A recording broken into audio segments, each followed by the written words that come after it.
10 participants, 11. Can you all hear me? I can hear you, yep. All right, well, so people are turning up. I don't know if you can see the numbers at the bottom. So. Yes, I can, actually, yep. Can you hear us yet?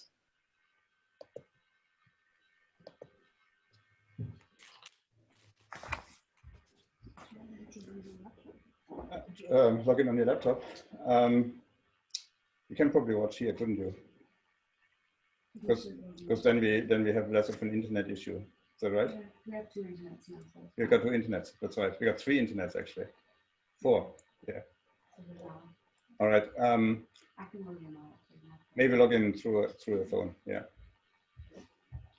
Anthony, can you just confirm that you've opened up the room? Our participants are arriving, so we're all live. They can hear us now. Yep. I believe so. We'll start in a few minutes, everybody. Welcome.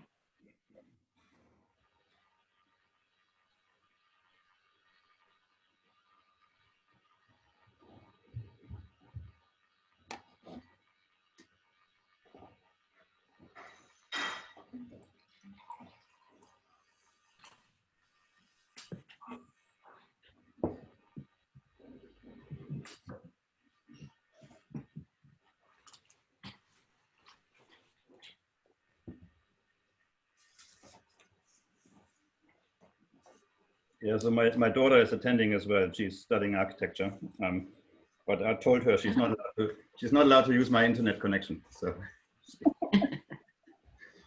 so.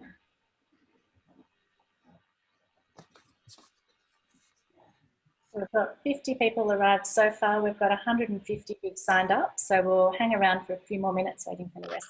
Yeah. If we get a few more in.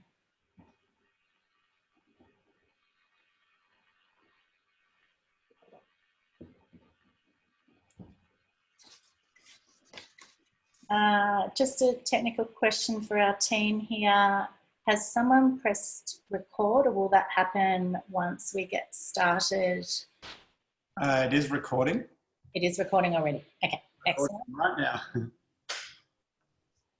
you'll edit all the chit chat out.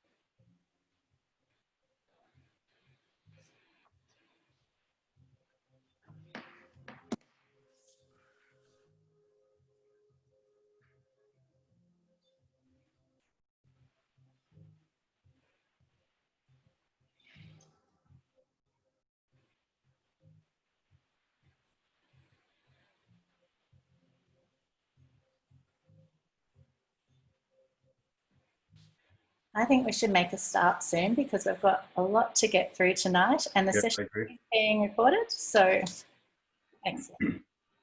Hi everyone, my name is Talina. I'm one of the volunteers behind the Australian Architects Declare movement. We're in for a special treat tonight. I welcome you all to be here. I want to start off by acknowledging the traditional custodians on the land on which I work and live, which is Wadawurrung country in regional Victoria. I pay my respects to elders past, present and emerging. I just wanted to give a quick update before we start tonight, and then Stefan is going to introduce all our wonderful speakers. So the Architects Declare movement, here we go. I just need to quickly juggle this. Just wanted to start by reminding everyone of the Architects Declare movement's vision, and that we are a movement, we're not an association or an organisation. So it's really about empowering architects so that we all take more responsibility for our actions in our own lives and practices in response to the declaration points. So if you go to the Architects Declare website where you sign up, you can see all the points of our declaration. I won't go through them today. We'll be making sure we put the links in the chat. And part of what we're doing today is about raising the awareness. We've currently got 958 signatories, and we're in a race against the UK at the moment to see who can get to 1,000 first. These numbers do take into account some really large practices that are responsible for a lot of architects, so we're trying to work out how we can improve the numbers, but we encourage anyone who hasn't signed up to please do so if you're a registered architect. We wanted to just touch base quickly and remind everyone about the Going Carbon Neutral that we've put together for this year. There is a guide about how to do that for your practice and for your home, and we'll put that in the link as well in case in the chat, so that you've got the links to that. You can find information about that through any of our through any of our social media links as well. And another thing we're really encouraging everyone to do is just to take time to pause and consider how everyone is responding to those points of the declaration and revisiting them, and think about what's happened in your own lives, personally and professionally, in the last year. We don't have a proper website yet, but it's coming. I believe it's going to be next week. So that's very exciting news, and that's going to be part of the International Construction Declares website. So we're linking up with that. That's on its way. We'll be announcing that soon. But in the meantime, you can find us through all the social media channels, and from there you can link in and sign up to our newsletter and get all the updates there, because there's lots more in store. And we'll put all these there for you to find as well. But that's really all from me, just a really quick update of us behind the scenes. And I just want to get straight on to our presentations about biodiversity. So it's going to be over to Stefan now to introduce our guests. Thank you. Okay. Thank you, Talina, and thank you again, everybody, for attending tonight's webinar about biodiversity. As some of you might know, the 5th edition of the UN's Global Biodiversity Outlook Report was released last week. And as you might sort of imagine, it wasn't all good news. So 10 years ago, the UN set out 20 objectives to be met by the end of this year to safeguard our ecosystem, and none of the targets actually has been fully met. So some of the issues were trying to reduce pressure from overfishing, deforestation, transportation, energy production, and agriculture. And so out of these 5, obviously, 3 are directly related to our architectural practice. So, so this is a very important and relevant topic to us as architects. So I hope that tonight's seminar will sort of help us to get a better understanding of biodiversity and what we can do together to protect it. So without further ado, I want to introduce our first presenter, Dr. Anne Paulina. And you are traditional owner and guardian of the Mardowara Lower Fitzroy River in the Kimberley region. You're an academic, human and earth rights activist and managing director of Majala, an Indigenous community organization with cultural education, research, training and evaluation expertise. Your achievements are impossible to list all in one webinar. So I just would like to mention a few. You are a Master of Public Health and Tropical Medicine, Master of Education, Master of Arts, a Doctor of Philosophy. You were the finalist in the WA Rural Woman of the Year 2010. You were the laureate of the Women's World Summit Foundation in Geneva in 2017. You're an adjunct senior research fellow at the University of Notre Dame and a visiting research fellow at the Australian National University. And you're also a registered nurse.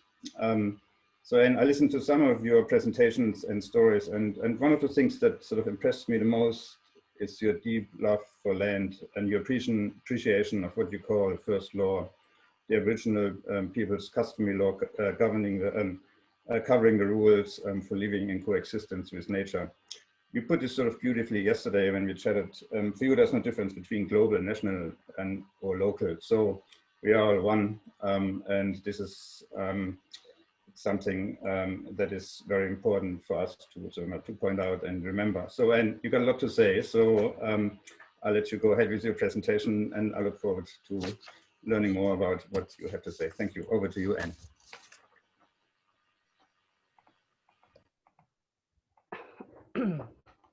Okay, thank you very much.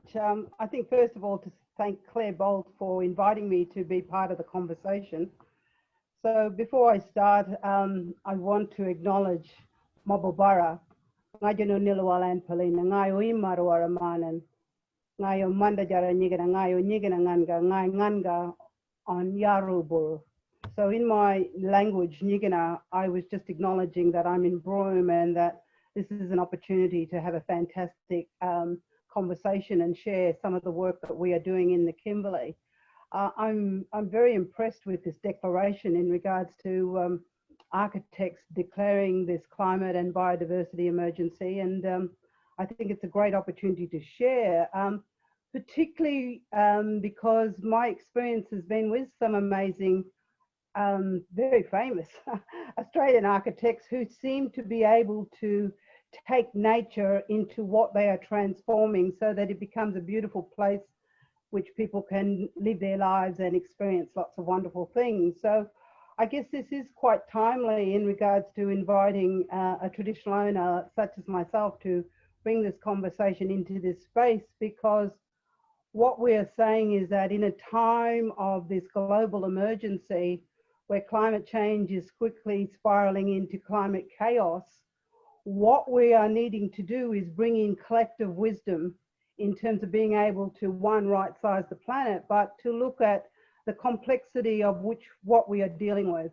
So in our world, we have a concept of collective wisdom, a system of allodial title, which means the absence of lord, the opportunity to bring in a wide range of different Indigenous science, which a lot of people call traditional knowledge, but as the first people of this land who have been the first farmers, the first architects, the first engineers, all of these sorts of forms of science, I think there's a great opportunity to not only in this time globally to think that Black Lives Matter, but Indigenous wisdom does too.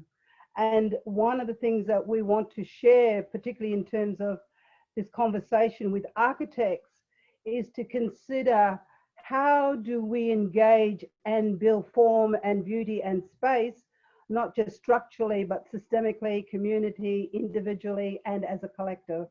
So from that point of view, what we're saying is that this is an amazing Marawarra Fitzroy River Council is leading this charge to really showcase that the Marawarra or the Fitzroy River is globally unique. It is National Heritage listed, which means that it is an asset in the commons that belong to all of us as Australians. And as you get to know about this amazing structure, you see that it is globally diverse and that it is globally special. We've got, things like the largest tidal delta in the world. We have species here that are not found anywhere else on the planet. We have amazing Indigenous nations that have come together to work as a collective, to stand united in terms of, one, holding the position that as Indigenous people, we have been, through our Indigenous water leadership, through our Indigenous water governance, we ground the world in which we live in what we call place-based governance. So the formation of this world is shaped by the structure of the environment, the geology, the folds, the faults, the living water systems, but also diversity of the world's oldest living culture. So we're at a time where we are still faced with quite grievous, unjust development. And what we're saying as Indigenous people from this land and from these living waters is that we are sending a dream out. We are actualizing how we believe this globally unique river system should be managed, not just for now, but for future generations to come. So it is a world that is full of a lot of suffering and pain, but it is also a world of beauty and diversity, particularly in terms of biodiversity. And I hope that this little talk that I've got, which is in the form of a film, which we made back in 2018, which I believe is relevant to this presentation, what we're saying is that the Marawarra is a gift, not just to our nation, but to the world, and that it is globally significant. And we as human beings, non-Indigenous and Indigenous, who all form part of the Australian family, we are trying to get you all to fall in love with it. So this presentation is exactly about that, showcasing the cultural diversity, the biodiversity but importantly, what Indigenous leadership is doing to protect this space. So recently you heard about the Juukan Gorge cave destruction. And what we're saying is that what we are sharing with this nation and the world is that from our wisdom, our lived experience, the birthing of a place like the Juukan Gorge is showing to the world that this first form of human thought, of creativity, is formed in our cultural landscape as Indigenous people. So we want people to stand with us in unity to say the Martuwarra, the Fitzroy River, is listed as an Aboriginal heritage site for the whole 733 kilometres. It's also national heritage listed, and we want fellow Australians and indeed our fellow human citizens globally to fall in love with this place and realise that it is special, it needs preservation, it needs protection, but most of all, it needs the collective wisdom of all of us looking at how do we protect such an amazing place that can show us that some of this thinking, some of this dreaming, some of this thinking has come from people who have created and applied the first sign of human thought within these cultural landscapes. So from that, I'd like to say, please watch the film and we can have a conversation a little later. But I want to thank you all for being there, being a part of this, and hopefully this is a little bit of a hook to make each and every one of us as Australians fall in love with the Martuwarra. Thank you.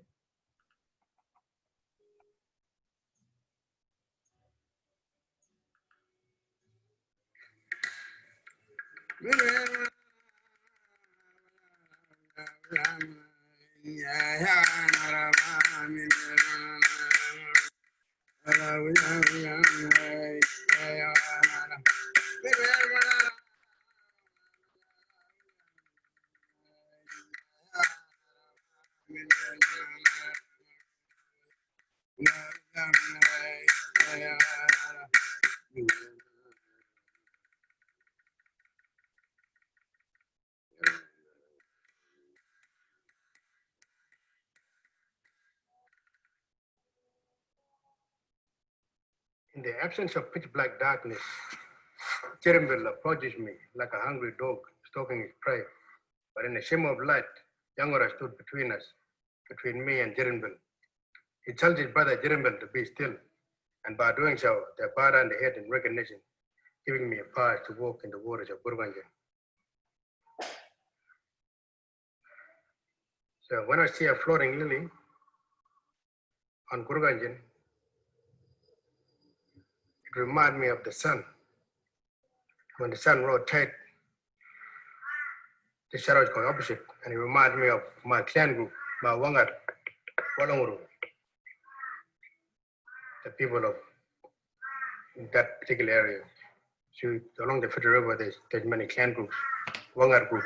Nyadongan ganer, pau da nyadongan awela, malo karbul ko era maer, nyadong aja nonel, nganda jer pau na, kalau malam yang nyerang era, waran nyerang era, nyadi awnel papa nel nyado yor bulan janong aja nonel, nyadongan apur, yor bulan jan.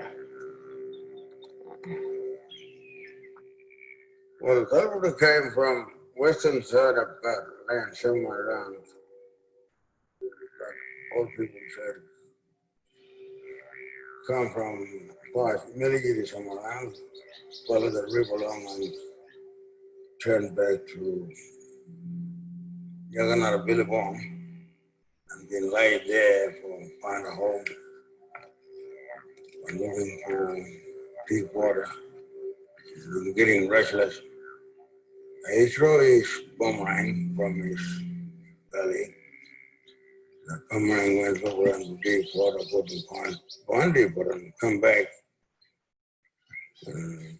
And he been getting more restless and threw it more harder and high, and that boomerang went to Mamanambi. Never come back. The deep water. That being able to settle down there. and the snake went, I think I would move over there to deep water. Mabubara, Ngajunu Nilawal and Pelina, Ngayo Imarwara Manen, Ngayo Mandajara Nikana Ngayo, Nigananga, Ngayo Kuya, Lianburu, Kulmala. So in my Nigina language, I've said that I am Anne Pelina, a woman from the Fitzroy River. And when I talk about that, that means I belong to the river. So I'm the property of the Fitzroy River. And today we're doing this interview down at Bulganger in a very special place called Gulmala. Gulmala is this billabong here. It's in the shape of a coolaman, so that's why the name Gulmala. I also said that this is my mother's spirit country, because my mother's Jarinjor Harai is the guggeroo, the freshwater mussel that belongs to this place. So just acknowledging that I'm here, sitting here at Bulganger community on my mother's country, and having an opportunity to share a story for future generations of Nigina and other good people. From old people, they used to tell us, take us fishing, and over here, kadu panan, kadu nolongan yere kadan yokeren, yer mana nyono, yawanan kadu mana wayan babalo. Like we've been camping out there, camping, and big mob of people been here from everywhere. We used to walk like that ceremony place. Chulo to have them there. So as a Nigina person, we're told the story of Wunyumbu, and the elders have made it very, very clear that Wunyumbu was a human being. And as Wunyumbu came with his family and travelled all along the Fitzroy River, the Marawara, what he was doing, he was also planting modular tree. And so that modular tree is very, very significant to Nigina people and to all river people all the way along. So when he came to a place called Midgerigan, he dived down and he released a large rock, and a second serpent came up. And he straddled both snakes and he rode them through, forming Alexandra Island. And one snake serpent went to Dungu and the other formed the Margaret River. And so that's the story where I can take it to in terms of Nigina people. Yeah, to Yakanara first, Billabong over there. Yakanara, they lay there and been looking for to settle down. Then he went to Mungunambi. He settled down there forever and he's there. He's still there? He's still there, but I'm not so sure because I never dive down and look around where he is. Probably it might be there somewhere around. Have to get very stuff to look around where that Galway is, isn't it? I think we'll bring that, Galway will bring that modular street. Probably because of the modular and pour up to the two rivers and going down to Keep River Way. Other river going down to Wolf Creek Way, you know, through Margaret River. I think maybe halfway out, not in Wall Street now, you know, but halfway out stuff been stopped. And this river by Songline, same time, not just looking at the water, river of Songline. The old people got songs. And every time when we always have AGM, wherever people come from everywhere, we share, we share culture about country, you know.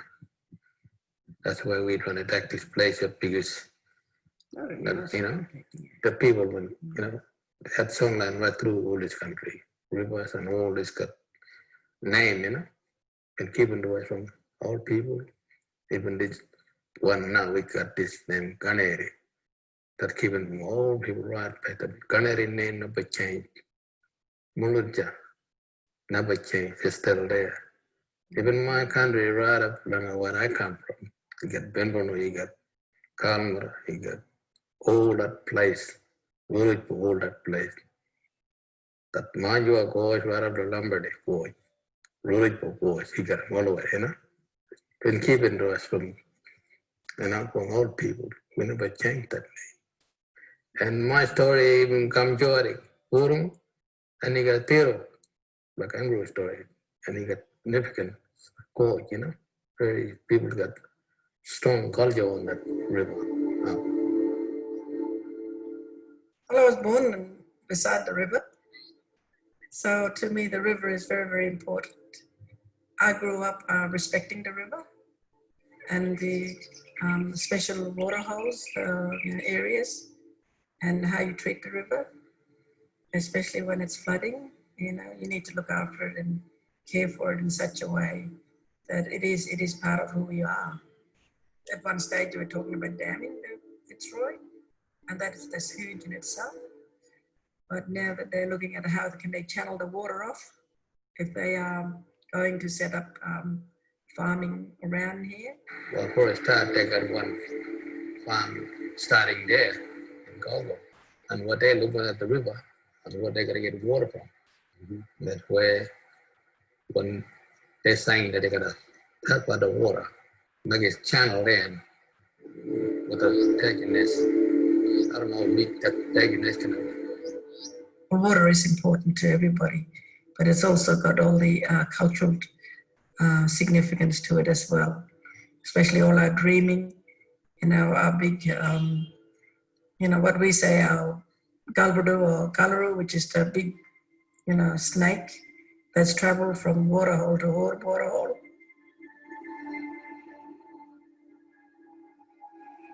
Water is very important. It's alive.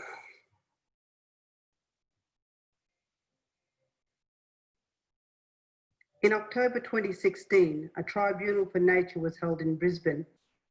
This citizens' tribunal heard cases presented by citizens and earth lawyers concerned about the destruction of ecosystems and the wider earth community in Australia. Together with Friends of the Martuwarra, we brought the case Martuwarra versus the State of WA and the Federal Government to the tribunal to ask the citizens of that court to recognise the Martuwarra, the Fitzroy River, as a living entity with a right to life, like her sister, the Wanganui River in New Zealand. The Wanganui has stood strong, and with the help of her Indigenous custodians and the strength and wisdom of their legal and cultural governance, she now has set international legal precedents across Mother Earth. Following the Tribunal for Nature, traditional owners from the Fitzroy River catchment area met on the 2nd and 3rd of November 2016 in Fitzroy Crossing on the banks of the Fitzroy River, and from that meeting they developed the Fitzroy River Declaration. The Fitzroy River Declaration aims to protect the cultural and environmental values that underpin the river's National Heritage listing. It is because of the West Kimberley's exceptional natural and cultural values to the nation, joining other iconic sites such as Uluru and Punalulu National Park, that the entire Fitzroy River catchment was added to the National Heritage listing in 2011 by the Australian Government. The Fitzroy River is also listed as an Aboriginal Heritage Site under the West Australian Aboriginal Heritage Act 1972. In June 2018, 9 native title nations came together and formed the Martuwarra Fitzroy River Council. Council members travelled to Perth to meet with the heads of government and attended a gathering at Parliament House to witness the Premier Mark McGowan placing the Council's establishment on Hansard. The Council sets a national standard for native title, as well as enshrining the UN Declaration on the Rights of Indigenous People for self-determining our responsibility as custodians of the Fitzroy River as being fundamental to the management of this globally unique river system. The Council have invited industry, government and other stakeholders to work together to achieve the principles set out in the Fitzroy River Declaration. These traditional owners of the Martuwarra are wondering who is listening and where investment and partners will come from. To achieve these aspirations, 3 important questions must be answered. The first question, grounding the protection and management of the National Heritage listed Fitzroy River, is to the West Australian and Federal Governments of Australia. Will you, as government, invest in the Fitzroy River Management Plan and a Fitzroy River National Park for the whole of the Fitzroy River?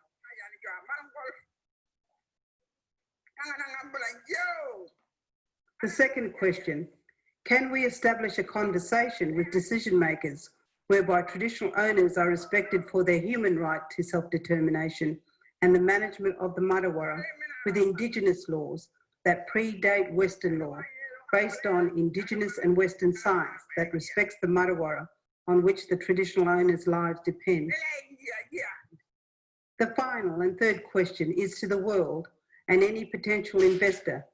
Can we develop a transformational regional governance model to showcase the Matawara as a new economy, transitioning away from fossil fuels and large-scale agriculture to the forever industries of the renewable energy, of science, of heritage, culture, conservation and tourism, to protect and ensure the survival of the Matawara as an integral component of Mother Earth and humanity?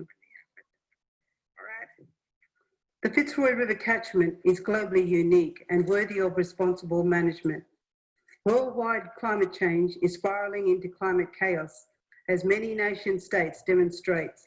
Quality of lives cannot be dictated to solely by the pursuit of growth and a linear pathway to failing globalization. We must listen and include the voices of Indigenous people to see the world spatially, valuing social, cultural, human, environmental, and economics as capital.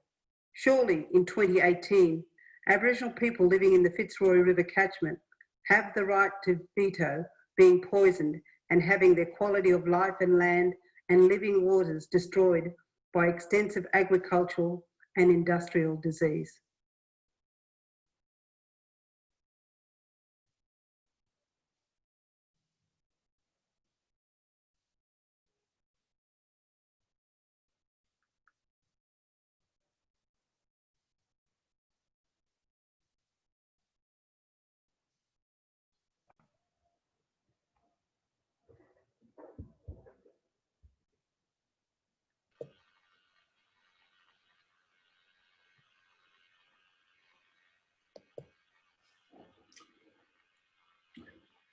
Thank you, Anne. That was incredibly moving, and yeah, you deserve our utmost respect and support for your fight to protect the Fitzroy River. That was an incredible story, and I'm sure there'll be a few questions at the end of the presentations. So everyone, if you have questions, feel free to type them into the Anthony, into the Q&A box. Is that correct? Or Anthony, are you there? Yeah, I'm here. Yeah. So the Q&A box, and then we'll curate the questions and ask them on the attendees' behalf. Yeah. Okay. Yeah. So can I introduce our next presenter, Professor Sarah Bekesi? Sarah, you are a researcher at RMIT University, and you lead the ICON Science Research Group at RMIT, which uses interdisciplinary approaches to solve complex biodiversity conservation problems. That in itself is a very problematic sentence. So it's obviously a very complex and challenging matter. So it'd be interesting to obviously listen to your presentation. So your particular interest is in understanding the role of human behavior in conservation and in designing cities to encourage everyday nature experiences. You have developed a biodiversity sensitive urban design protocol that has now been used by, as I understand, by numerous developers, governments and non-government organizations to design innovative urban biodiversity strategies. Yeah, so Sarah, when at our last seminar, at our previous seminar, I mentioned if someone asked me if they should become an architect, my answer would be, you should study environmental science first. So your field, your expertise, and your vision obviously are highly relevant to our profession. So I look forward to your presentation. Over to you. Thank you very much for that kind introduction. Let me just share my screen. I have some slides that I can share. Please, someone tell me if you can see that. Is that coming across clearly, Stefan or Anthony? Yeah, it's definitely coming across. Yep, it's all good. Great. Thank you very much. Well, before I start, I'm actually one of the lucky kind of Victorians who's not in Melbourne. Sorry, Melbourneites. We escaped to our place in Mitta in the far northeast of Victoria, which is a town, a gloriously isolated town, I should say, of about 19 other people. Yeah, where our kids have, when the schools have been open, and been attending a school with about 8 other children who go to the school. It's a really different lifestyle.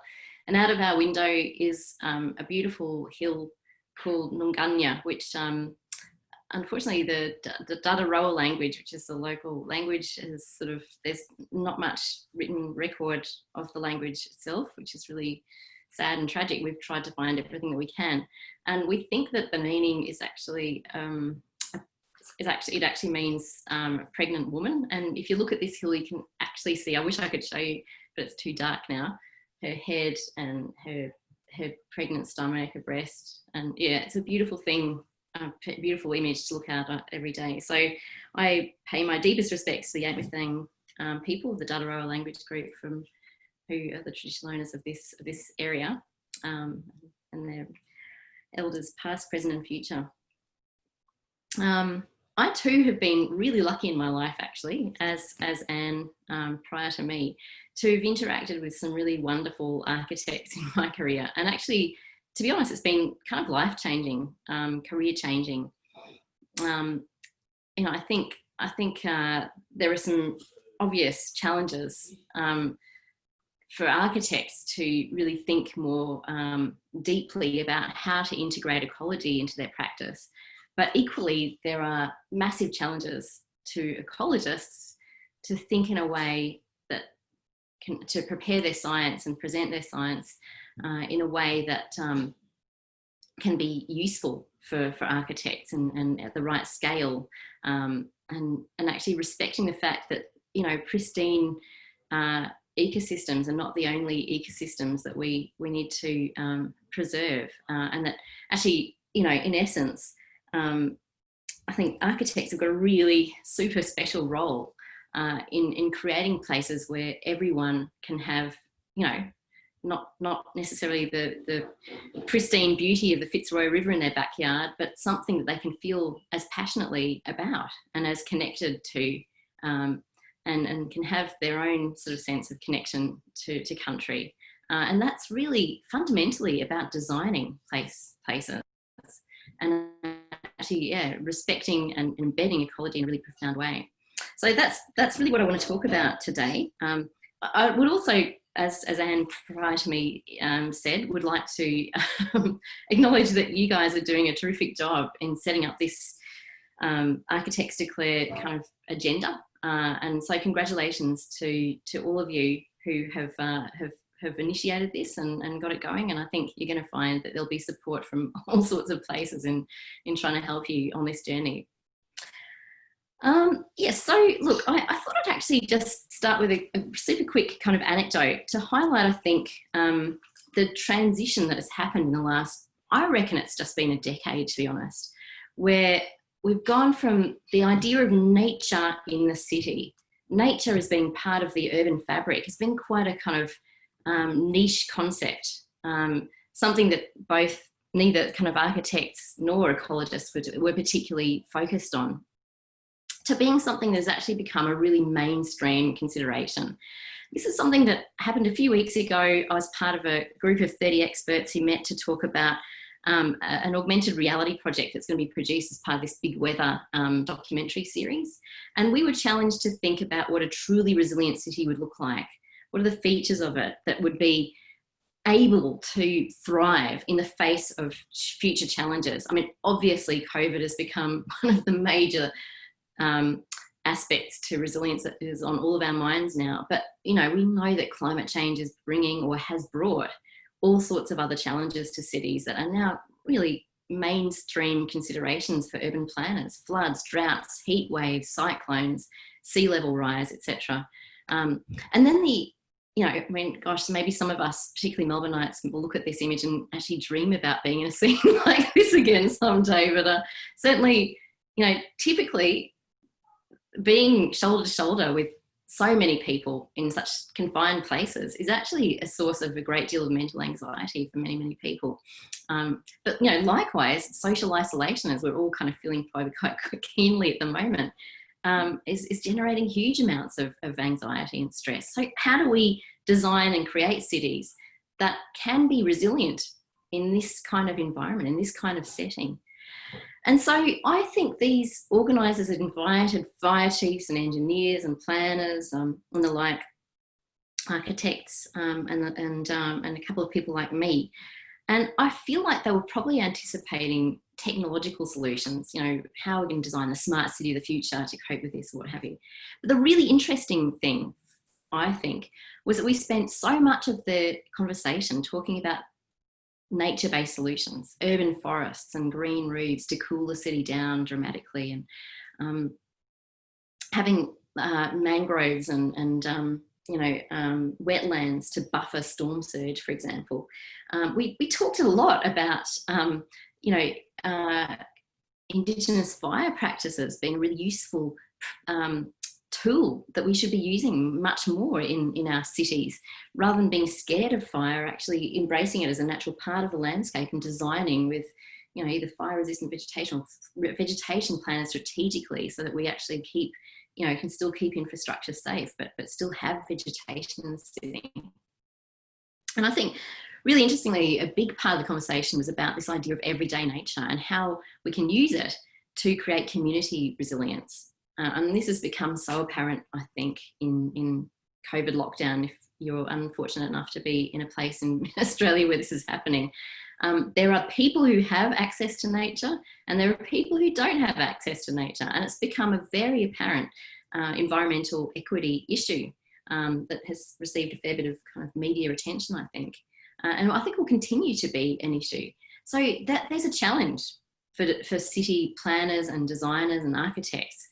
How do we generate cities where people can every day have this kind of access to nature that I've got here? This is actually an image that we created of Fisherman's Bend, a really high density development, but still trying to have access to, to everyday nature experiences for every single resident. So relatively quickly, the world has shifted to thinking of this idea of nature in the city as a really mainstream solution to resilience. And, the truly remarkable benefits to cities are now quite well documented and talked about and understood. I mean, the first one now I have there, the health and wellbeing benefits on their own are motivation enough to invest in this, in the idea of nature in the city in a really massive way. It almost seems like every single day or every second day maybe, you'll read something even in the scientific literature or in the newspapers about a new link between access to and exposure to nature and some sort of health and well-being benefit. If you're lucky enough to live in a street with nature, your children will have a lower incidence of allergies and asthma. You will sleep better. You'll have less risk of mental well-being issues in your life. Intriguing things like diabetes and heart disease risk, and even some cancers are lowered just by having diverse nature in your street. If your kids are lucky enough to play in a school with more biodiversity, they'll have improved cognitive development. I mean, these alone are really quite sort of compelling. And I think in Victoria, at least, we have really strong recognition of this, where there's a memorandum of understanding between the Health Department and the Environment Department that is recognising those links. And there is massive investment globally in this space. I've been lucky enough to be part of a really interesting action research project called Urban Green Up that's funded by the European Commission. And it's a €36 million project that is looking to investigate, they're actually implementing nature-based solutions in cities around Europe and then testing and measuring their outcomes. They're really interested in understanding the best ways of designing nature-based solutions to maximise the benefits. How do we plan to maximise cooling? How do we plan to minimise social isolation? How do we plant vegetation to reduce air pollution? And these are kind of questions that they're really trying to answer with these projects. But my key interest is in how we channel a lot of this well, actually it's huge activity now around the world, this idea of urban forestry and having green in our cities. How do we channel that into the idea of biodiversity conservation? And maybe I'll actually kind of widen that out to thinking about biocultural diversity. So diversity of biodiversity, but also respecting the culture that goes along with that diversity. And I think the thing is that you can actually plant trees, you can fill a city with trees with very little benefit to biodiversity. And that's a real shame, because we have a lot of threatened species in our cities. This is a study we did a few years ago now, but it showed that there are about 3 times the number of threatened species per unit area in and around our cities as there are in their kind of rural counterparts. So these are just some of the critically endangered species from around Melbourne that are mostly still in the path of a lot of housing development. These are some of the ecosystems that we will lose unless we actually start doing our housing development in a way that is more respectful of biodiversity. This is the basalt plains grassland from around Melbourne, less than 1% of it left. Most of it's still on private land and a lot of it's still in the path of housing development.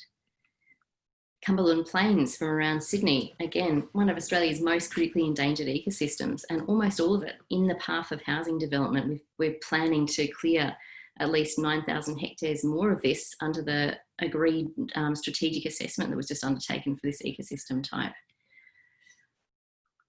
And this is the Swan Coastal Plain around Perth. You know, one of the world biodiversity hotspots, one of 15 biodiversity hotspots that's been identified. And we've lost more than 150,000 hectares of this particular ecosystem type just in the last couple of decades, and a lot of that from housing development. It's also a shame if we don't think about biodiversity at the same time as we think about urban forests, because we stand to lose a lot of the benefits that I talked about can be sort of turbo boosted and maximised if you think about biodiversity and not just green. This is a really interesting study from the University of Adelaide that made the link between the soil the vegetation in parks and our immune response. And it was all the key is in the soil. So having diverse vegetation actually enhances the microbia or the beneficial microbia of the soil. And that is linked to, improved immunity of people who visit those parks. So there's some really direct links to all those health and wellbeing benefits. Biodiverse urban greening is healthier and better for us than just green, just some plain trees in a street, for example. It's also one of our best opportunities, I think, to re-enchant people with the very idea of nature. This is a little book that colleagues and I pulled together a few years ago that's been used by school kids and kindergartens across Victoria to sort of engage them with, in a really compelling and beautiful way, with some gorgeous illustrations by my colleague Kate Cranny, of insects that anyone can find in their backyard, and they're just so beautiful and compelling. I'm just putting this up because actually, I suppose here is the design challenge. I give a talk sometimes to school groups that is about sort of nature in the city. And sometimes I start by asking them to one by one identify these logos, and they can all do them in an absolute instant, every single one of these logos. And then I show them pictures of birds that I've actually personally seen on their school site. And some of them they'll get slowly, others they will have no idea what they're actually called. And I sort of think that in itself is an absolute kind of tragedy, but it's also but I think the challenge can, not that I'm putting it all on architecture, but I think it is in part an architectural and design challenge, is how do we turn this around and make nature an inescapable part of our kind of children's learning experience and our daily kind of existence. I'll put this image in as a kind of, I suppose, as the antithesis to that idea. This is a school in a city in China that was obviously in a really highly kind of, high density kind of environment. And even their playing fields are actually on the roof here, and there's not a single, I was actually trying to find a single scrap of vegetated space that these kids are going to be exposed to, and there's really not much. So I think it's, yeah, I think the design challenge is to really turn that thinking on its head.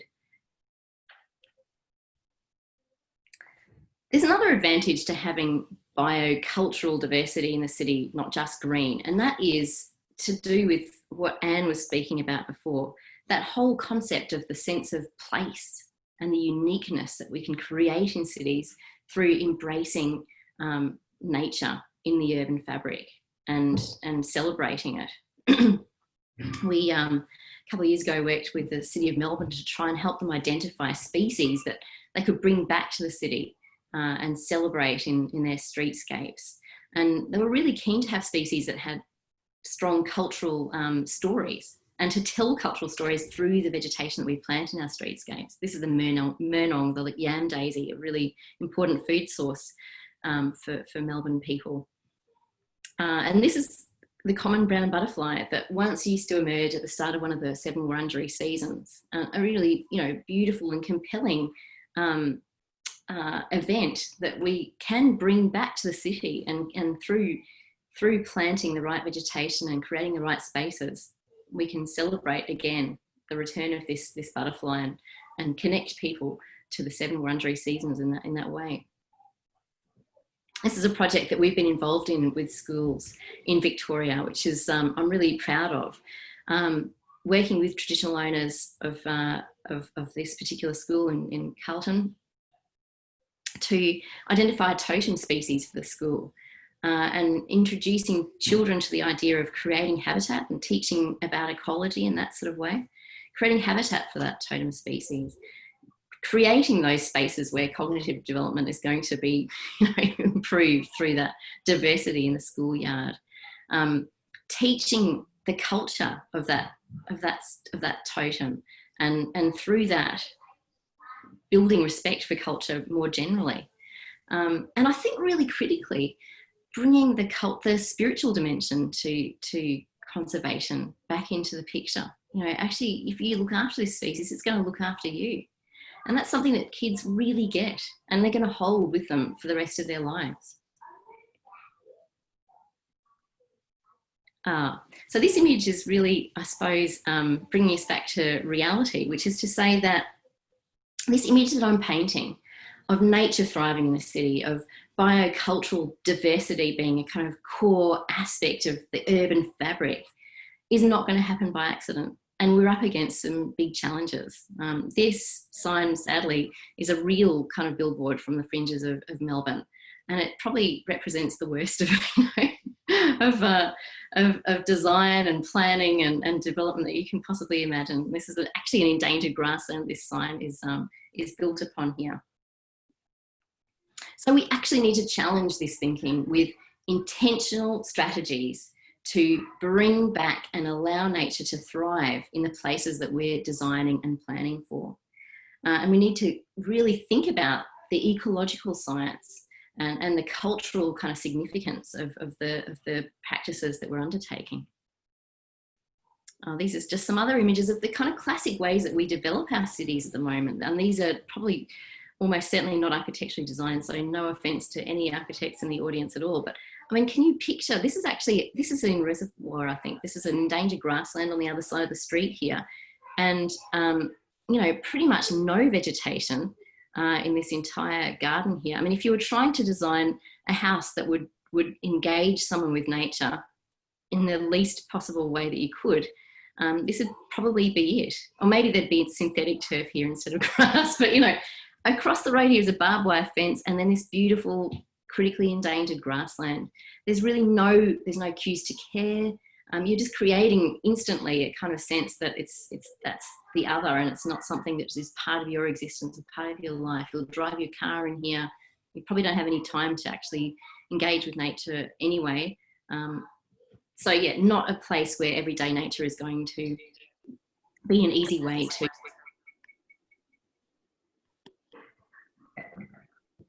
So this is another way that we often do it. I'm getting a bit of echo here. Is everyone still okay with my sound? Anthony, is that still sounding okay to you? There is a bit of echo, but it's fine. It's just a little bit. It's fine. Okay, I'm not sure what's happening there.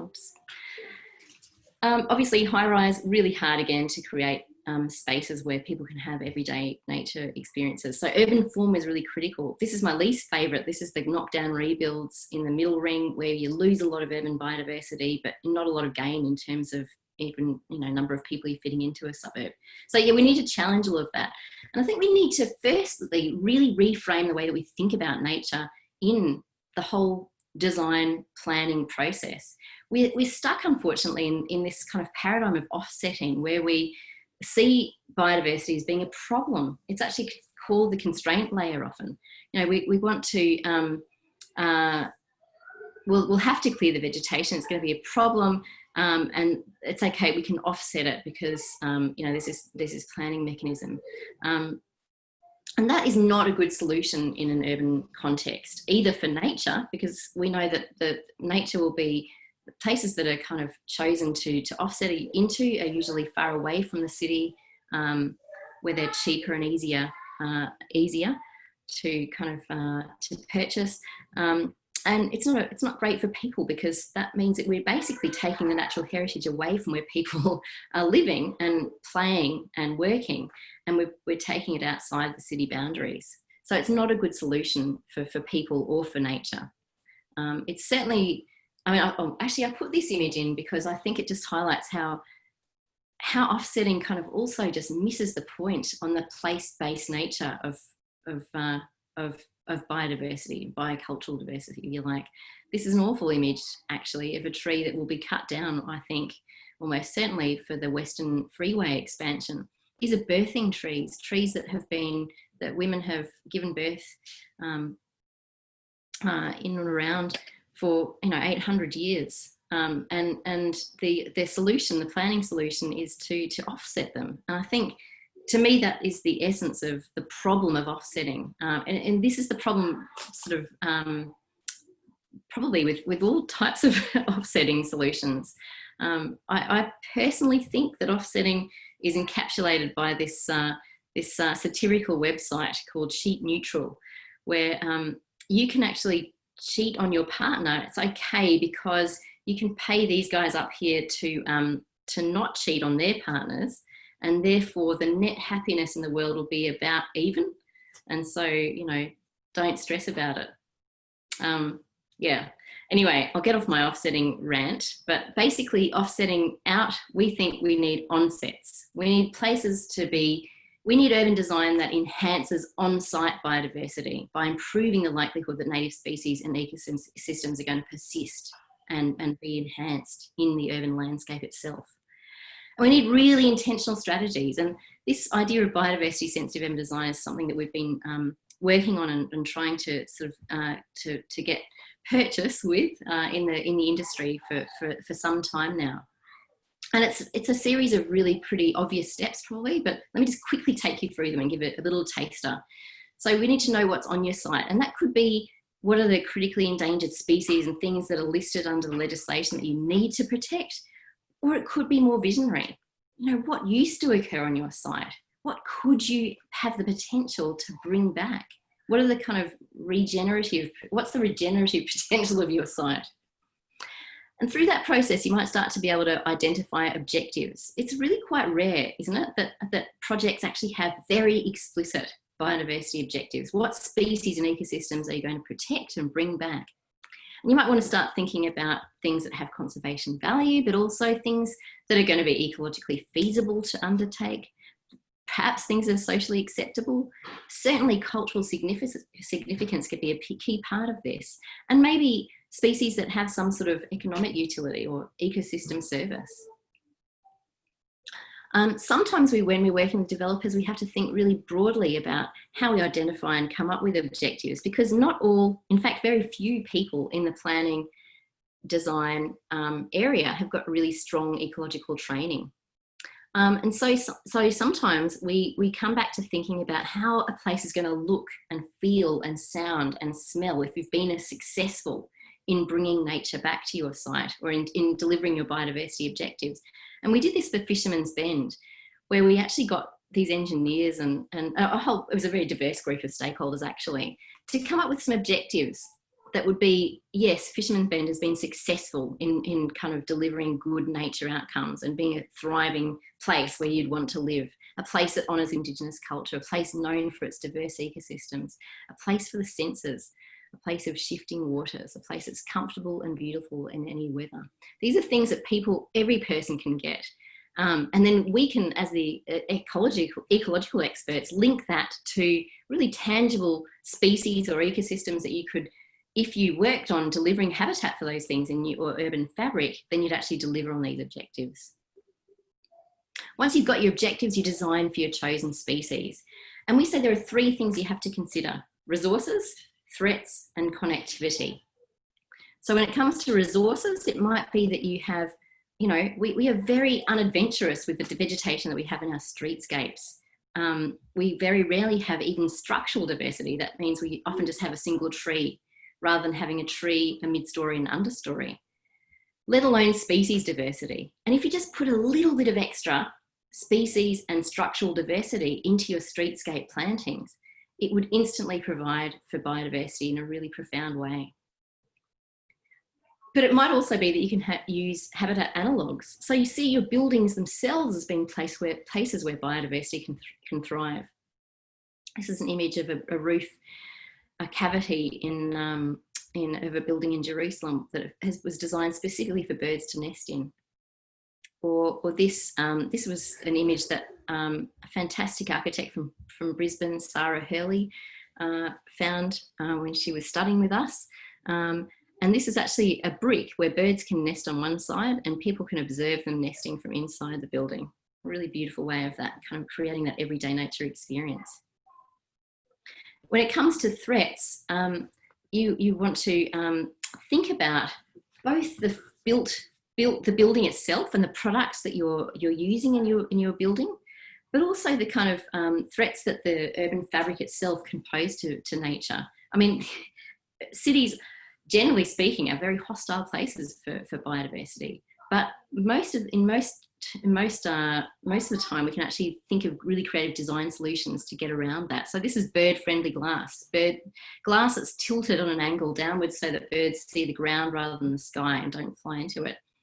This is an underpass for frogs that allows roads to be much less of a risky space for frogs in urban habitats. And connectivity. So yes, we have to think about green spines and riverside vegetation and big kind of parks, but connectivity for species, and this is what we argued in Fisherman's Bend, can be provided in every single street. If you think carefully about what resources you'd need to put into place and what threats you'd need to mitigate, all the species that are objectives of Fisherman's Bend can be brought to life in every street. Clearly, we need ways of evaluating our designs, and this is something this is a bit of a kind of, this is still a work in progress, I suppose. We can use models to try and predict which aspects of design are going to be critical to get right, or we can use expert opinion if we don't have models available, or as a third tier approach, we can just use literature reviews. But we've used all of these kind of varyingly complex approaches to evaluate designs. And you can come up with something like this. It has your design options and then how important each of those are going to be for the persistence of, in this case, it would be the grassland ecosystem, the legless lizard or the golden sun moth. And we know that, for example, legless lizards really need to have cat containment as a kind of post-inhabitation phase, or you could just basically give up on designing for that thing. It's not going to persist on the site necessarily unless you can do that. Just to conclude, biodiversity sensitive urban design, I think, is a really powerful approach because it's about putting people as a key part of the solution rather than, a problem. And I suppose that's what the Architects Declare movement is partly about seeing the built form as a solution to the global problems of climate change and biodiversity extinction. And I truly believe that it can be. But it's just about designing in a way that generates that stewardship for nature. And that's altogether possible. It generates a stewardship for nature and mitigates those barriers and that we all know you kind of are thrown in your face every time you try and talk about designing in this way. The roots of the trees in your infrastructure, the possums in your roof, the leaves in your gutter, the safety risk, the fire risk, these will all be chucked in your face the second you start to talk about this type of design. But the reality is we know that we can design we can design those problems away. Each one of those is absolutely entirely possible to be designed to be not a problem. But we need to, this is a space that collaboration between ecologists and architects is desperately needed. We need to generate a really great kind of catalogue of design solutions for these kinds of problems. And we need to think about engaging people really profoundly, as I said, as part of the solution. This is a wildlife gardening program that a student of mine was really profoundly involved in with her PhD, where people intentionally design in their backyards to bring back certain species. It's a wonderful thing. It's better than going to a psychologist, says one of her interviewees. This is my last slide.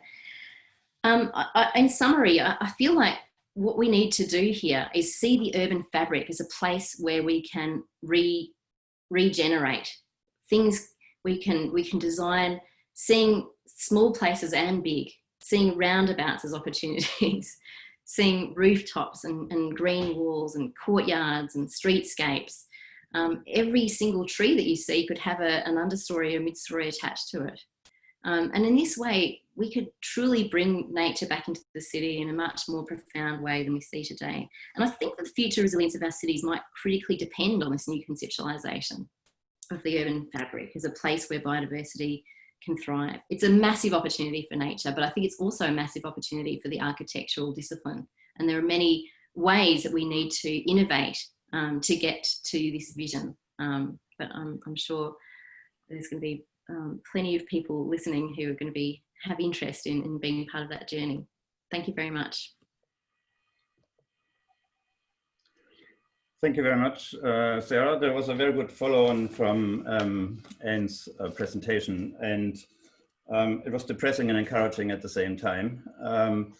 And thanks for backing up my argument that you should focus on environmental science before you actually get into architectural design. I think that there are some very valid points. And actually, my daughter was just watching.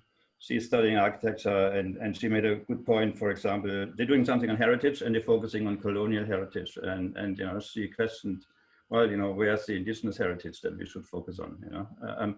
So I think there is. I think what it tells us, it's putting us onto the, what you told us is putting us onto the right path, and actually really rethinking how should we approach, our designs and how important diversity is when we design buildings as architects. Yeah, so I'm sure there'll be quite a few questions at the Q&A after, so feel free to obviously put questions into the chat box or the Q&A for the Q&A afterwards. So yeah, so without further ado, our next presenter, Anne McGregor. And so you are a strategic environmental planner who has worked in academia, public service, and as a consultant, concentrating on interface between land use and environmental sustainability. You've been actively involved as a long-term community volunteer in the restoration of the Merri Creek corridor through the northern parts of Melbourne. The Merri Creek may be familiar to quite a few of us. It's been transformed from a drain and dumping ground to a revegetated parkland that's now recreational and a real asset. Anne is currently the Vice President of the Friends of the Merri Creek and the Merri Creek Management Committee. I mean, as I mentioned earlier, I went for a walk this afternoon along the creek, and it was busier than Collins Street 5 p.m. So that shows what an incredible community asset the Merri Creek is. So first of all, obviously, I really would like to thank you for all the hard work that you did, and I look forward to finding more out about it. So over to you, Anne. Thank you. Thank you, Stefan. Thank you very much. I'm going to take you all very quickly through 40 years of effort in restoring the Merri Creek in Melbourne, but that's just the blink of an eye, really, compared with the thousands of years of caring for country, the lands of the Merri by the traditional owners. So I'd like to acknowledge and pay respect to the elders of the Wurundjeri Wurrung people of the Kulin Nation for caring for this country that we live in and that I'm talking about tonight. Of course, many people have contributed to the restoration of the Mary, whether as paid staff or casual employees, possibly local government councillors, or as the many pro bono and on-ground volunteers who've been involved. And it's very much still a work in progress, so I'd encourage anyone who lives near the Mary Creek to get involved, and also encourage other people to look at either their waterways or their other patches of vacant ground, degraded open space, or bushland that needs looking after, and give it a hand. So on the Mary, I'll just share my screen. Our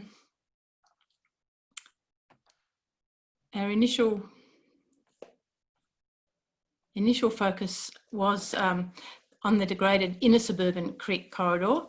The creek flows through suburbs with relatively little public open space, and on the top left there you see Clifton Hill with the city in the background in 1982, and the landscape is very much one clothed in fennel and exotic grasses and deciduous trees and shrubs. It's looking a bit different nowadays, like the photo on the lower right of the image. But along the way, there were discoveries of really nationally significant ecological communities and endangered species in the middle reaches of the Mary, just past the edges of Melbourne. And more recently, over the last decade or so, the middle and upper catchment have been designated as a major urban growth corridor, and that has brought another set of challenges for biodiversity conservation and restoration. So just to make it go, yes.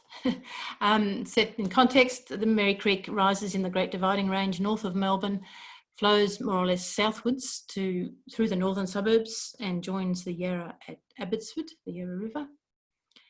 It's about 60 or 70 kilometres long in total. So an important part of the restoration effort has been the vision, which has been remarkably consistent for the last 40 or so years. It's a shared vision that people sign up to, I guess. It's partly or largely about protecting and regenerating Indigenous ecosystems. We're seeking still an adequately resourced regional park or parklands along the creek. And we're looking at integrated waterway and catchment management. And finally, and very importantly, of course, involving the community, having an informed community that is participating in protection and restoration of the waterway and its corridor, but also enjoying it for all sorts of reasons. So we've had to tackle quite a few obstacles and threats along the way. The planning scheme 1985 shows a pretty big proposed main road reservation, in other words, a freeway, which ran right along the Mary Creek Valley, right down to the Yarra River. Community opposition to that meant that the reservation was removed in stages, gradually going upstream and upstream. Fortunately, otherwise the creek channel probably would have been concreted, as has happened to the Moonee Ponds Creek to the west with a freeway built on top. The rubbish dumping was a big issue along the Mary, partly official, so municipal tips like the one in the centre here. This image is actually now the site of Ceres, the environmental park in East Brunswick now, but it was a municipal tip, overfilled. As you can see, the rubbish has been tumbling down into the creek itself. Private land frontages, so old titles that went right to the water's edge, meant that there was no public access in quite a few sections of the creek, and there's been a lot of work to transfer strips of frontage along the creek, and there's still some remaining private frontages. You might not be able to see the big power line behind the panellists' panels, but high voltage power lines. Creek valleys are very handy places to put utilities like power lines and sewer mains and drains and so on. We've still got the power lines, and they are a significant constraint on what can be planted anywhere near them. Water pollution, still a problem. The blue colour here is a dye that leaked into the creek from an industrial property, and water quality still is not good in the Mary Creek. And of course, as restoration proceeded, the corridor, the park corridor, became a very appealing real estate asset, and redevelopment proposals in the suburbs are not always sympathetic. So as Sarah said, probably, well, no, I think this in fact was an architect's design. One example that the local community and the Friends of Mary Creek, and in fact the local council, objected strongly to, and at the Planning Appeals Tribunal it was fortunately rejected, but there's plenty of other examples where unsympathetic adjoining development really does not assist the achieving the vision for a bushland corridor that's a haven from the city. So one of the important things we had to do was to learn about the Indigenous vegetation before we could start restoring it. This is the first rather amateurish planting guide produced in 1980 by the Mary Creek Coordinating Committee. It was one of the earliest, I think, Indigenous plant guides that we know of. It went through several versions, and by 1994, a much more sophisticated version, the Plants of the Mary Mary, was aimed not only at the councils and other organisations planting on the parkland along the creek, but also at home gardeners, encouraging them to plant the lovely Indigenous species that belong in our northern suburbs. And the ecological restoration industry sector has developed to such an extent now in Australia that the Society for Ecological Restoration Australasia has produced a set of national standards for ecological restoration, which is a really important development that was published in 2018. And the work along by the Mary Creek Management Committee is aiming to adhere to those standards of quality. So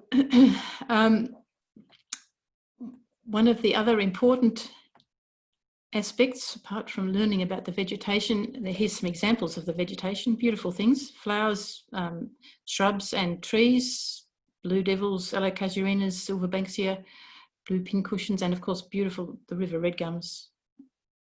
Some examples of what we are trying to restore. But one of the important things that's helped along the way have been planning controls.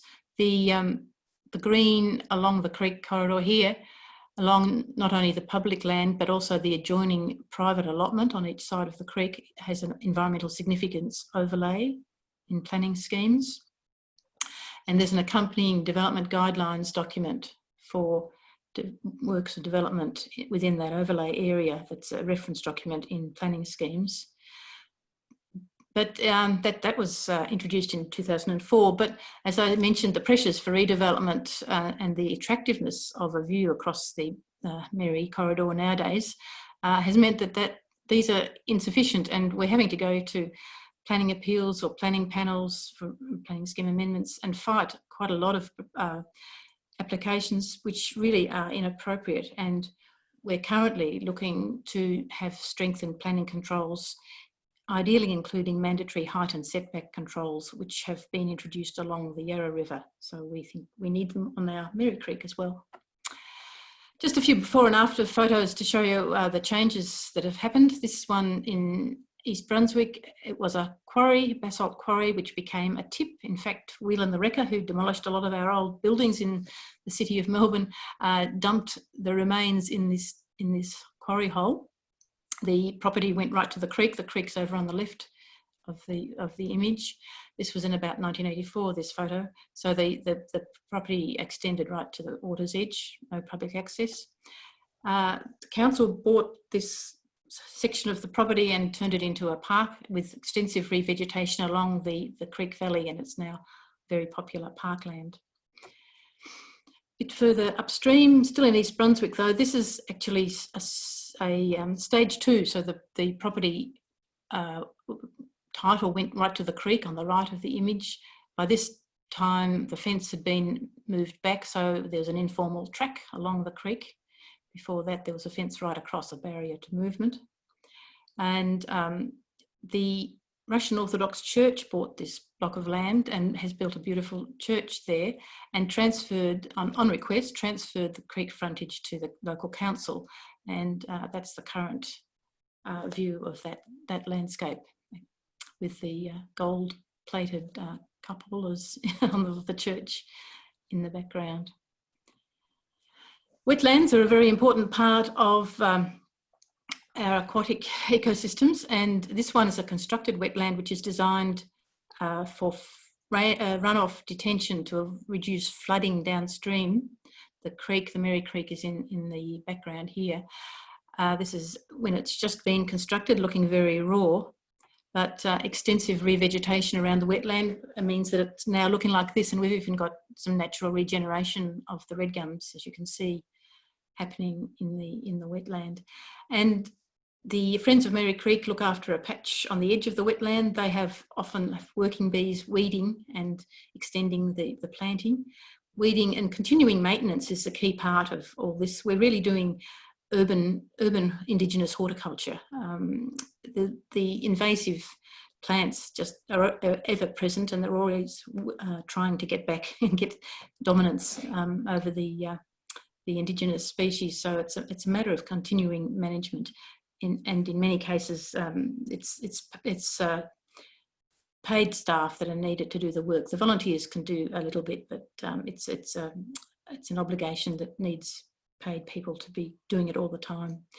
So this wetland is now good enough habitat for sacred kingfisher, who comes back from Northern Australia very sensibly, has a holiday in Northern Australia in the winter, and comes back to breed in southern climes in spring, summer. And more recently, we've had a couple of rose robins living in this wetland area. That's an immature male, beautiful little birds that live in the mountains in quite wet forest in the summertime, but come down to the lowlands. And I think it's a real privilege that they've considered our restored habitat good enough to live in for several months this winter.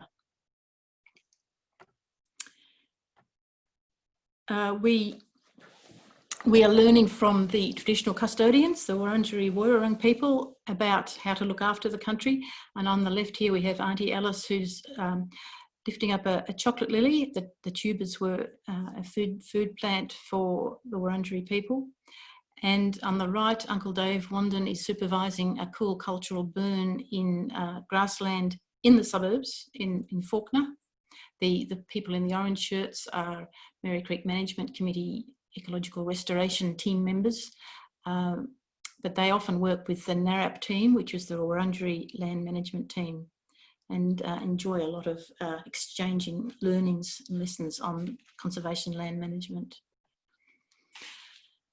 So revegetation restoration is not just a matter of going out and planting a few Indigenous species. It has to be carefully planned. It's science-based work that aim to recreate ecological vegetation communities appropriate to the site at a micro scale. So in this example, you can see that the stream bank shrubland community is separate from the escarpment shrubland, different set of species, and separate again from the plains grassy woodland community further up away from the creek. Just on that point of having to professional, knowledgeable people planning the restoration efforts, I'd comment that this sort of work is much less capital intensive and really sort of healthy, rewarding work, rather than building gas pipelines or boring tunnels for roads as economic recovery, employment generation opportunities. I'll just throw that one in. And here's the results, that same area with the plan for the ecological vegetation communities. The reeds in the creek there are now hosting reed warblers, which have to nest in reeds. They again come back from Northern Australia to breed on the Mary in the spring and summer. And the escarpments, the rocky escarpments, are really attractive. Here's a group being shown around by some of the people involved in the original revegetation, restoration, planning and implementation. We've been monitoring birds at 10 different sites along the Mary, from the edge of Melbourne right down to the Yarra. We do surveys 4 times a year, and that data is uploaded to a global database, the eBird database, so it's available to researchers. But we also, one of the primary aims of doing these surveys is to engage people, beginner birders, in the joys of birding. I'm a really keen birder myself.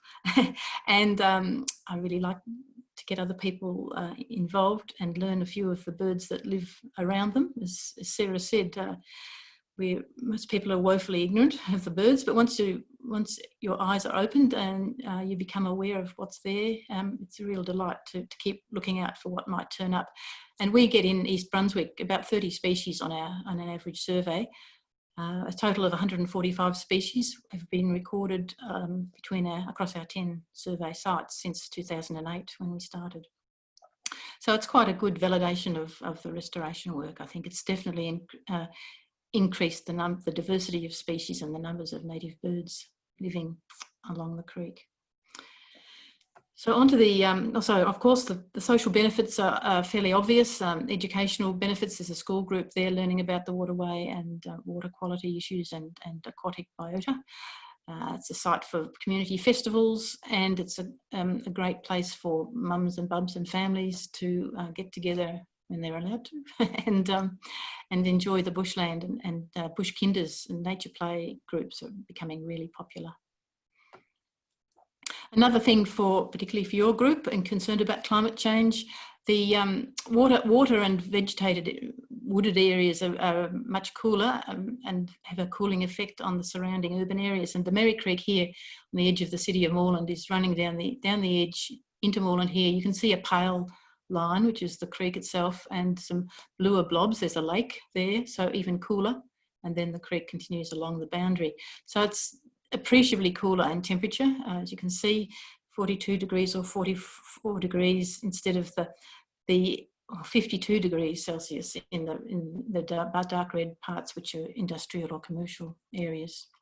So quite a significant consideration with climate change.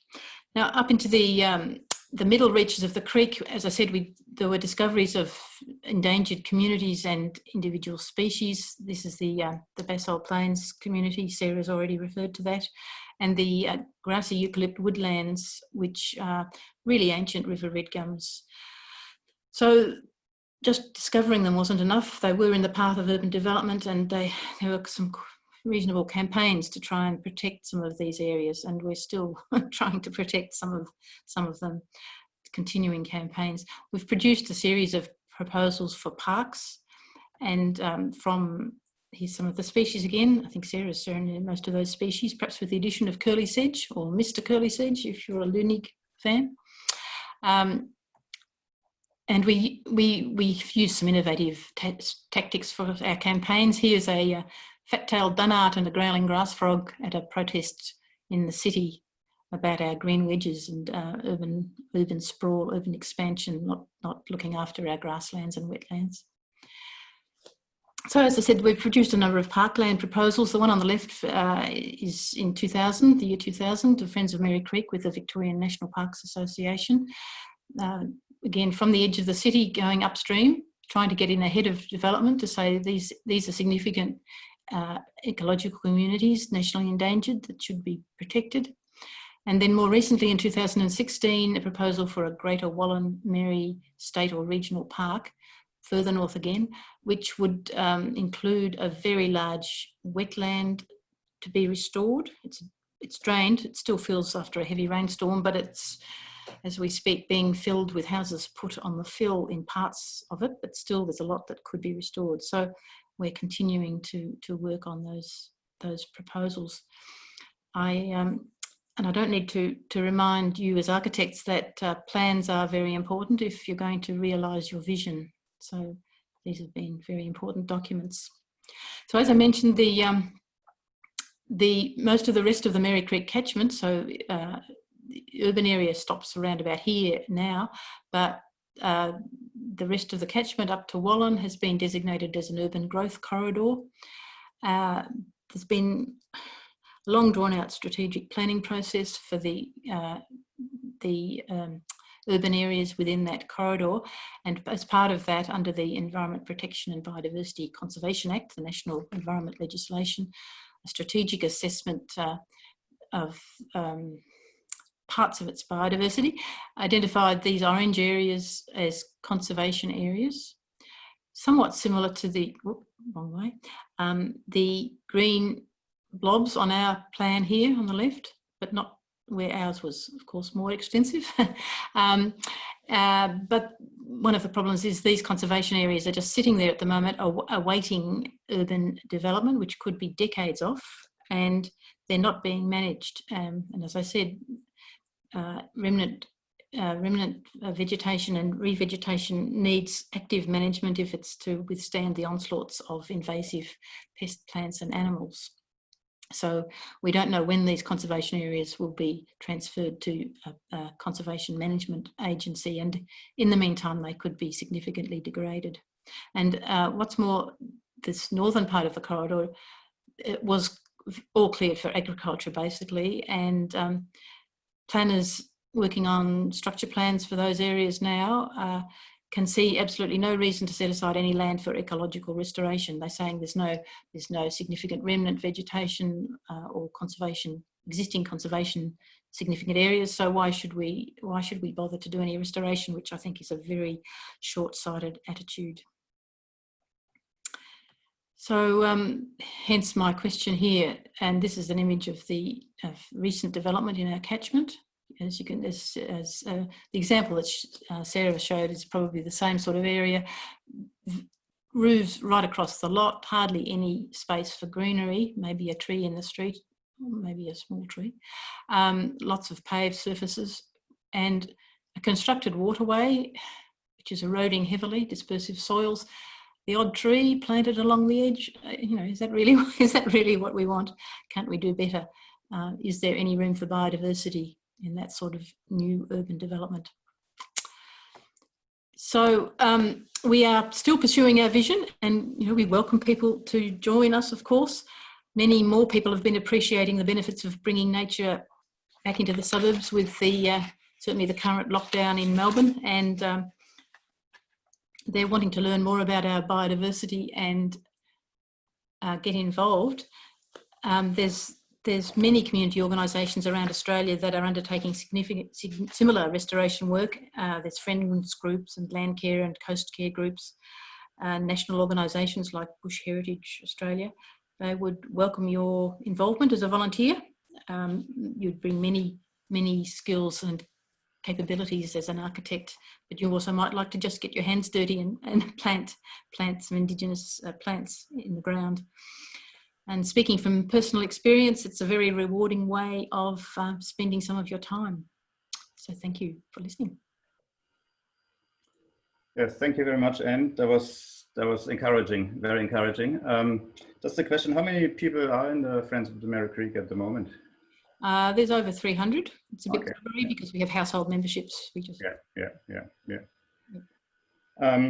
Okay, so Q&A. Very hard to start. They were all really beautiful, and despite mentioning the word depressing, Sarah, they were really encouraging presentations. So from all of you, thank you very much. That was amazing.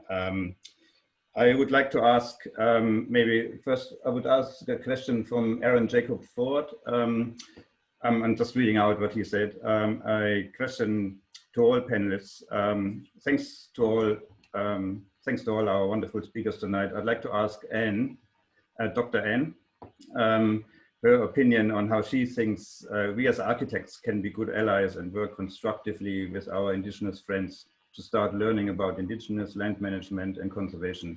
Further, how do we encourage ecological biodiversity, conservation, and Indigenous storytelling in our built environment and cities?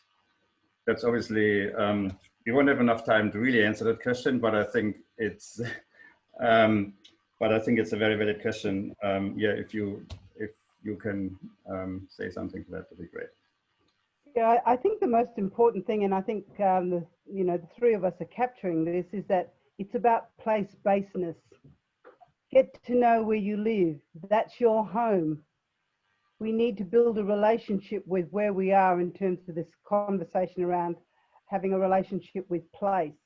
So, the wonderful work happening at Merry Creek, and then, some of the conversations there, but also creating the space where we can bring diversity in to share and learn from each other. Because just with the two presentations, I'm saying, oh, I need to get that. Oh, I need to get that. Hope we can get the overhead. So it's about trying to create a space where we can come together, and because Indigenous wisdom is right there where you are.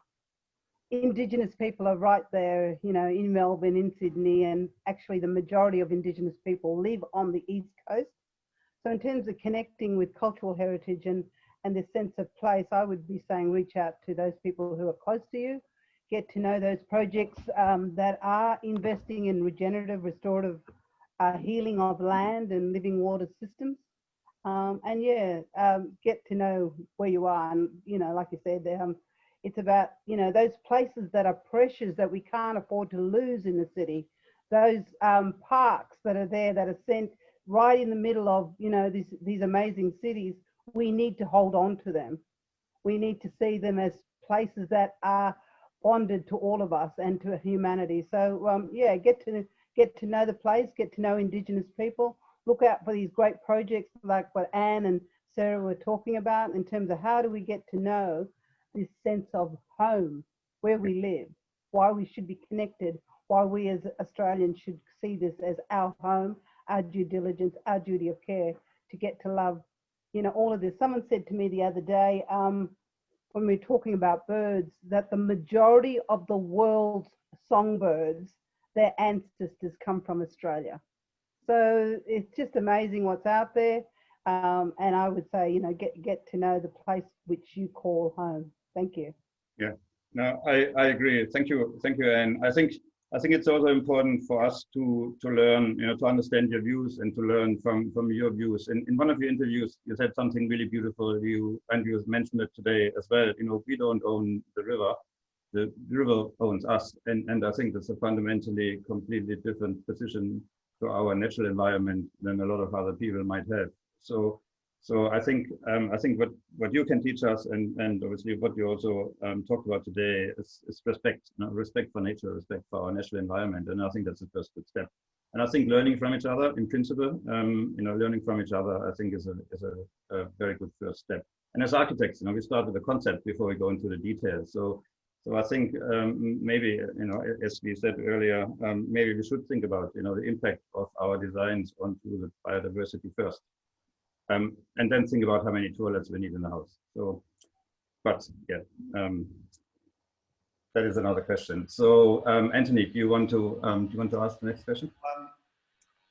Just again, thank you very much for your talks. They're really inspiring. It was really good to sort of step outside the bubble of being, you know, working on buildings and reflecting on nature and the impact that buildings can have on nature. So, thank you very much.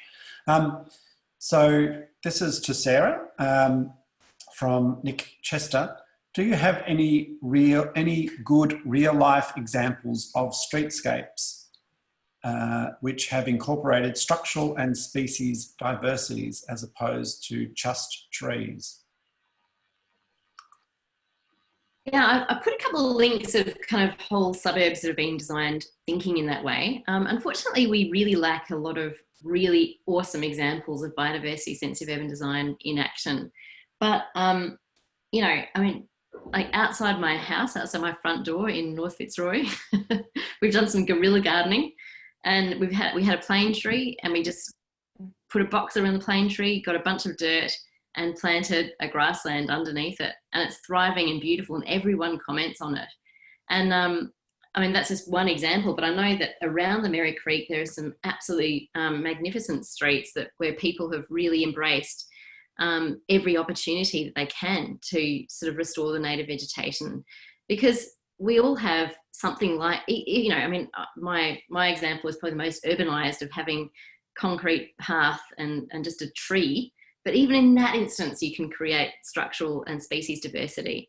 But a lot of people have nature strips that are just so underutilized for this purpose. Roundabouts can actually be magnificent places. I mean, that sounds like a depressing thing to say, but actually they can give you that everyday joy of seeing something beautiful that otherwise is just an ugly blight. And I think that's the kind of shift in thinking that we need to start kind of injecting in our streetscapes. And then I think I would like to say, if this is the only question I get asked, this is not really a direct answer to it, but I would love to see much more collaboration with architects and ecologists in addressing 3 key kind of gaps in all of this. And one is the products that we need to actually make sure that buildings are designed in a way that are biodiversity sensitive. So whether it be to reduce the risks to biodiversity, or whether it actually isn't the products themselves and understanding the biodiversity that might have been sort of impacted in their production. Then the designs themselves, you know, how do we create buildings where people can, we're seeking to flip the kind of notion that nature needs to be kept out and that cities are places to keep us safe from nature. We're saying, architects, let's bring nature in. I think it's what everyone's demanding, especially in this time of COVID. We need to bring nature back into the urban fabric in a really profound way.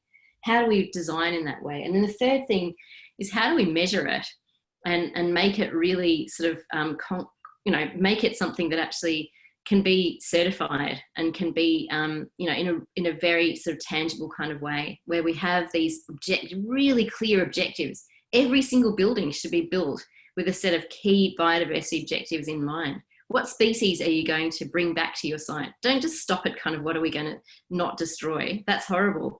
You know, there's enough kind of urban destruction. There's enough kind of brownfield, awful kind of urban sites available for us to kind of bring back the nature too. So we're not going to destroy any more nature. We're going to bring nature back. So what are your objectives to bring nature back? Every single building that you build, start with that thought, because the ecological foundations have to start first. You have to actually get on that kind of wavelength as your starting point for the construction. I should really shut up, but that's I just wanted to get those 3 points across. I'd like to ask a follow-up question, and I know there's other, we need to ask questions of everyone, but I would like to ask, you know, if you had to vote for low density suburban areas versus densification, sort of tall buildings, and then allowing sort of larger areas to be left to biodiversity, which one would you vote for? This is a really good question, Anthony, because that's actually been a very ongoing debate, if you like, especially amongst the ecological community. And it's called a land sharing, land sparing debate. You know, should we actually just shove everyone into the city in high rises and then spare the rest of the landscape and leave it for biodiversity? Or should we try and create suburbs that are really sort of about, sharing with nature? And I just think it's a really false dichotomy. You know, we're going to develop wherever the opportunity arises. Let's just face it. That's what humans do. And we just have to see every style of development differently as a kind of opportunity for regeneration. Whether it's kind of really high density. I mean, I personally am a fan of kind of a sustainable mid-rise. You know, there's actually planning theory, as you would all know, that if you can yell at your children from the window, then and they can hear you, then you're connected to streetscape. And that sort of instantly limits our thinking to sort of 4 to 6 stories, right? So I'm a real fan of kind of keeping our urban development to that sort of height, I suppose. And that there's some of the most dense cities in the world are built on that principle. I don't understand why we don't do more mid-rise in this country, to be honest. But yeah, every type of development can be a kind of shared opportunity, I think. You know, even, yes, we don't want to fritter land away, and we certainly don't want to kind of be occupying any more of our beautiful basalt plains grasslands or any of the ecosystems on the edge of our cities that are so critically endangered. We should be just saying no to any more development on those sites now. And, you know, using there is so much space in our cities for development, just using those opportunities to build that sharing principle in. Okay. Long-winded answer. No, that's good. So perhaps I'll ask a question of Anne McGregor, which is, what are some of the qualities and requirements of developments that sit adjacent to the Merri Creek that would make them appropriate to bush regeneration of the area? And I suppose, you know, you can take that even further and talk about, you know, what is good architecture adjacent to Merri Creek? So I'm sure strong views and interested to hear. Gosh, I'm a bit intimidated in this company to make any pronouncements on good architecture, but I think it's fairly obvious that if we're trying to create a bushland corridor along the creek, we don't want intrusive buildings, either because they're taller, looming over the valley, very close to the edge of the break of slope, or very brightly coloured or highly reflective. It's basically trying to minimise the visual intrusion into the valley for the people who are in the valley enjoying it. I think that's the simplest answer, really. Just out of interest, you know, the fact that those areas have become so much more popular for bike riding and for people to walk along, is that harming the regeneration or aiding the regeneration, in your opinion?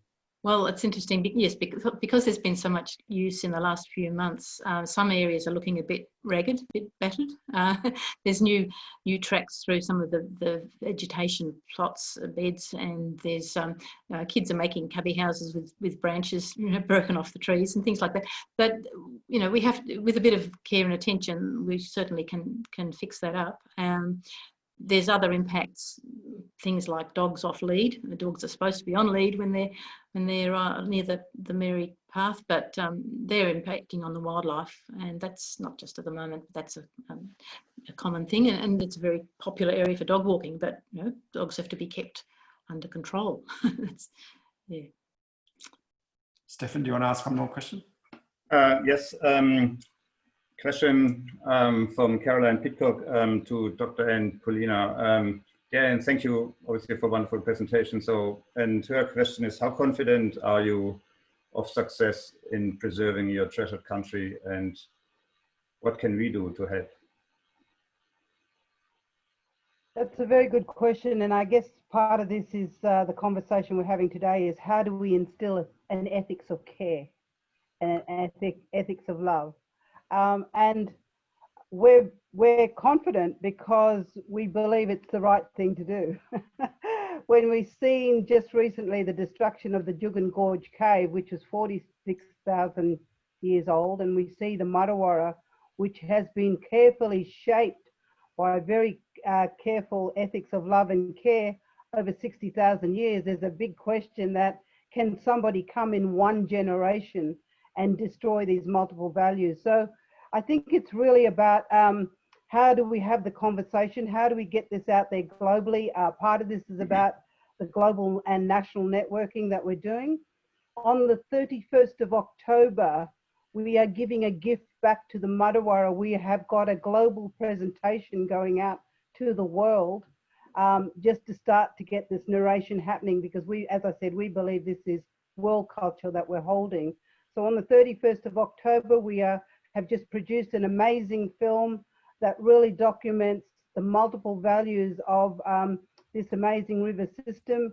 We'll be showcasing films of people who are talking about their love of this sense of place. So really what we're doing is working with a whole range of different people, legal pluralism, multiple forms of science, multiple diversity in terms of culture. So what we're saying is that it's about creating a space to showcase this place, because one of the points that somebody picked up earlier was how can we get to know what we have before we destroy it? Because a lot of the stories I'm hearing today is about coming back in terms of a reactionary process and trying to heal these places. And when you think of this globally unique river system, what would it cost to rebuild it? What would it cost to rebuild this sense of place? So, you know, we're very confident in our processes. There's a long way to go. It's multiple strategies. And we believe that this is a songline and a story from our nation which needs to go global. So I'm networking widely globally with all different disciplines, talking at a keynote speech in a couple of weeks around the global commons and how the Marrawara is a global commons that belongs to all of us. So it's about having a great story. It's an important story, and all we can do is do our bit. I'm very grateful that we don't see time in a linear way, and that all we can do is start the story and believe that we can awaken as I say, to awaken the consciousness of what have we got here before we destroy it. Thank you. Yeah, thank you, Anne. So can I just ask, so 31st of October, how can we access it? Through the Majala website, or what is? So I will be, I've just confirmed it today. So one of my things is, okay, how do I get this information out to the different networks to be able to invite people to come to the river, to participate in this amazing ceremony where we are giving back a gift to the river. Because what we feel when we see nature is that we as humans, we understand the contribution that nature has to human beings, but we found that it was a time to show the river that we are listening as the guardians, and that we are using this narrative to say that we all must care. So I will contact Anthony and put the flyer out there. We will spread this news globally. I've just put my prospectus, which was developed today for the Matawarra Council, to show that how you can become a friend of this river. And one of the things I say, and be careful, because one of the things I say is that whether you come for 1 day, 1 week, or 1 lifetime, once you've met the Matawarra, you'll always be a friend. Thank you. Thank you, Anne. And so Talina, you are our multitasking communications genius and hero. So I'm sure we can obviously sort of promote this through our channels. Talina? I'm sure she will. Okay.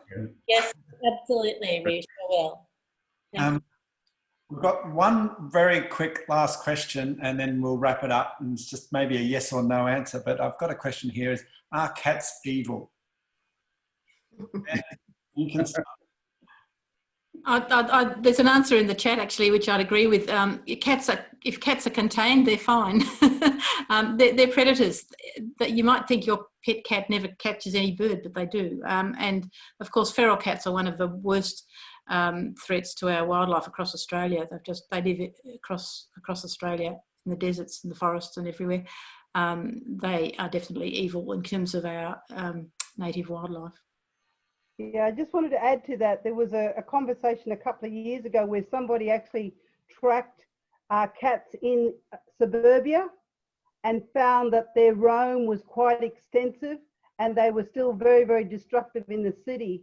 Someone had developed a structural fence, so when the cat jumps up, it rolls back and they come back into their yard. So they are very destructive even in suburbia.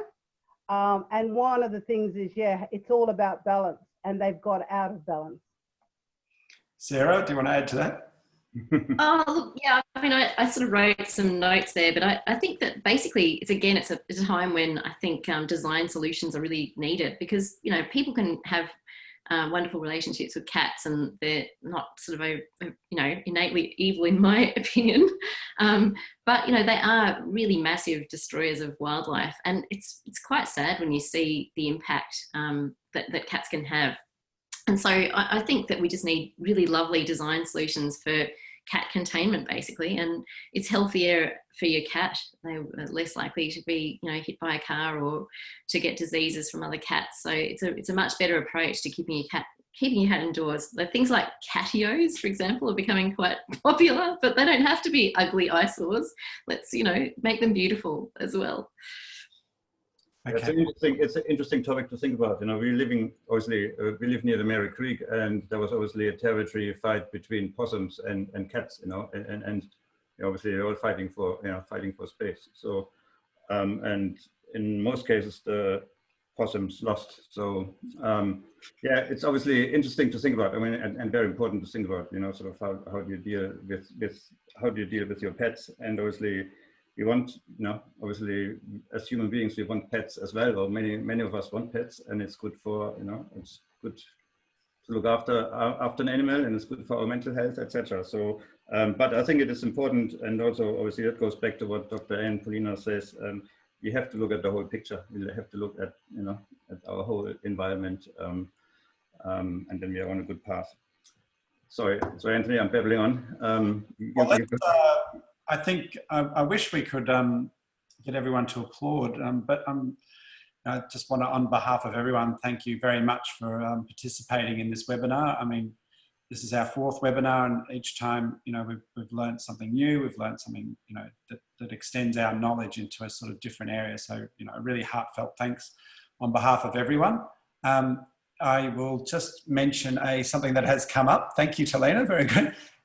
I don't know whether you can clap in the chat bar. If you can, please do. I don't know if that's possible. You can raise your hand, I believe. But I've got a note here that says from Aaron Jacob Ford saying, hey, Anthony and Stefan, can you please share details of the upcoming school strike for climate rallies, which are happening across the nation on the 25th of September. So I don't know whether just saying that is enough sharing. So, but you know, please participate in that. So I think we will wrap it up there. And again, thank you everyone for participating. Yeah, thank you very much. That was fantastic. Thank you. Amazing. Thank you.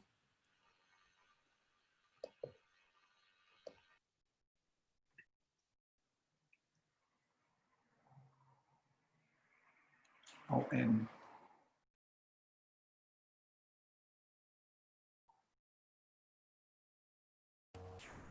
We lost, everyone's going. Hey, Alex, how are you, buddy?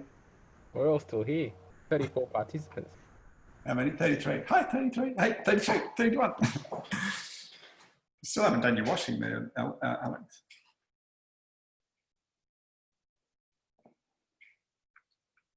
Oh, you're gone too.